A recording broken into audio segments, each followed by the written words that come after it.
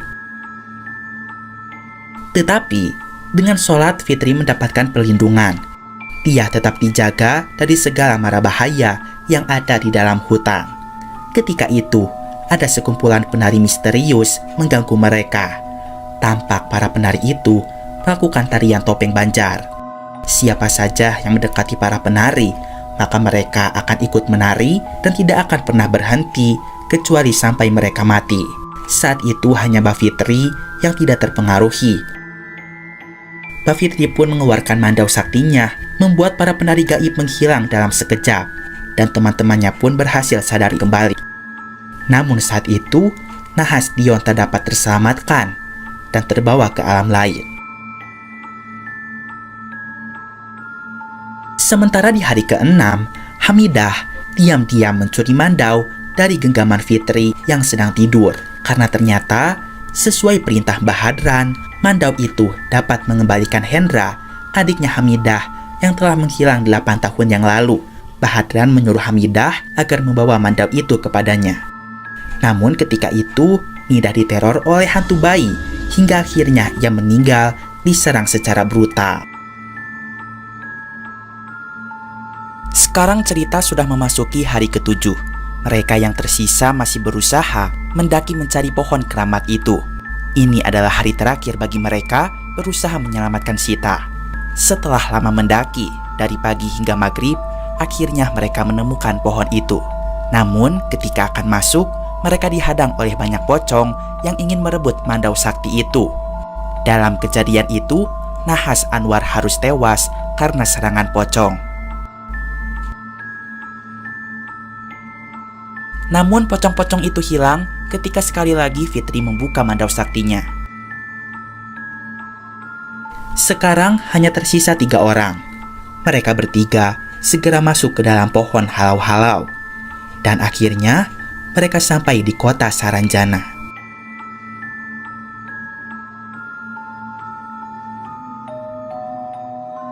Ketika itu, mereka belum masuk ke wilayah perkotaan Slur.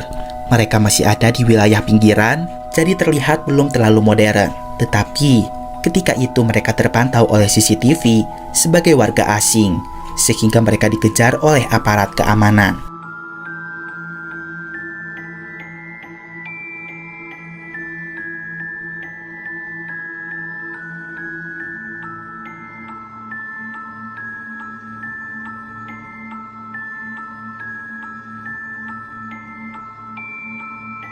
Singkat cerita, akhirnya mereka bisa melarikan diri dan sampai di kota Saranjana.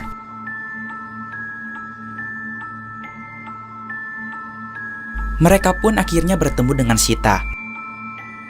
Tampak terlihat Sita akan menikah dan sudah memakai pakaian pengantin adat. Kemudian, Sita berkata tidak mau pulang karena merasa bahagia di sini.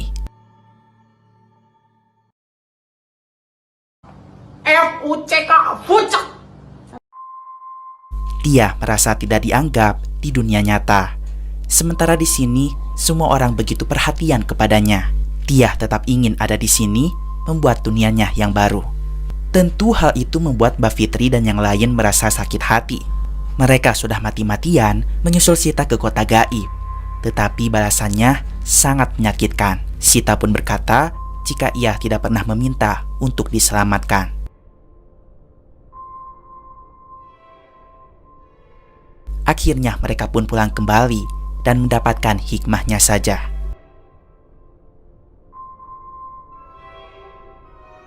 Namun, tidak lama dari itu, Sita akhirnya sadar. Ternyata ada yang masih peduli kepada dirinya, sampai rela menjemput ke sini.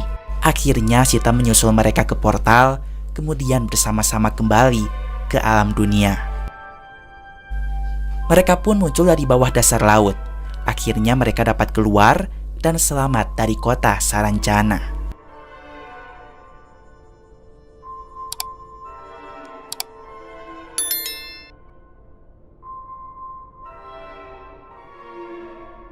Sementara di kota Saranjana, sang pengantin laki-laki murka karena Sita telah melarikan diri.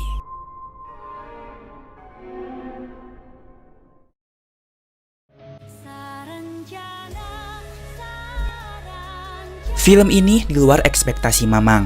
Mamang kira bakal sekedar menakut-nakuti, ternyata film ini bisa mengantarkan ke sebuah petualangan yang seru dan mendebarkan. Memang tidak semuanya mulus, di beberapa bagian, terutama di paruh awal, terasa bertele-tele dan membuang durasi. Namun, Mamang acungi jempol karena film ini berhasil mengangkat budaya di Kalimantan, mulai dari bahasa, adat, tempat, tarian, dan lain sebagainya. Serunya petualangan Fitri dan kawan-kawan dalam menuju kota Saranjana pada akhirnya anti klimaks dengan penggambaran kota itu sendiri yang terus terang sangat mengecewakan. Tidak meyakinkan sama sekali sebagai sebuah kota yang diceritakan sangat maju. Perlu dipertanyakan, mengapa kota berteknologi canggih, kamera CCTV-nya gak ada keren-kerennya? Dan juga penghuni-penghuninya yang 11-12 dengan manusia biasa, yang konon disebut sebagai sosok jin. Terlepas dari itu semua, film ini lumayan menghibur untuk disaksikan. 7/10 untuk film ini. Sampai saat ini, karena banyak diperbincangkan warganet, film Saranjana mampu menembus 500.000 penonton. Angka yang cukup besar ya seluruh. Yuk buat seluruh semua yang belum nonton, silahkan segerakan ke bioskop ya, karena full filmnya lebih seru apalagi ditonton rame-rame. Oke lah, segitu dulu aja video kali ini. Mamang pamit dulu. Keep enjoy and see you.